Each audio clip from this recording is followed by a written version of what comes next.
রাসূলুল্লাহ সাল্লাল্লাহু আলাইহি ওয়াসাল্লাম বলেছেন, বুনিয়াল ইসলাম আলা খামস, পাঁচটি স্তম্ভের উপর ইসলামের ভিত্তি স্থাপিত রয়েছে।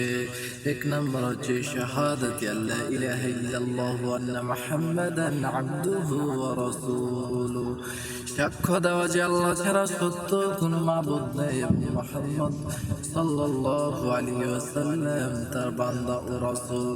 দুই নম্বর হচ্ছে ইকামিস সালাত, সালাত কায়েম করা। আপনি যেখানে থাকেন, যেই অবস্থাতেই থাকেন না কেন, আপনাকে সালাত আদায় করতে হবে। তিন নম্বর হচ্ছে ইতাইজ যাকাত, যাকাত প্রদান করা। আপনার যদি নেশাব পরিমাণ সম্পদ থাকে, যাকাত দেওয়ার সমান সম্পদ থাকে, তাহলে আপনাকে যাকাত দিতে হবে। চার নম্বর হচ্ছে ওয়াল হাজ্জিল বাইতি, বাইতুল্লাহ আগমন করা। আপনার যদি হজ করার মতো সামর্থ্য থাকে, তাহলে আপনাকে অবশ্যই হজ পালন করতে হবে। পাঁচ নম্বর হচ্ছে সওমে রমজান, রমজান মাসের ফরজ সিয়াম পালন করা। এই পাঁচটি হচ্ছে ইসলামের মৌলিক স্তম্ভ। ঠিক আছে।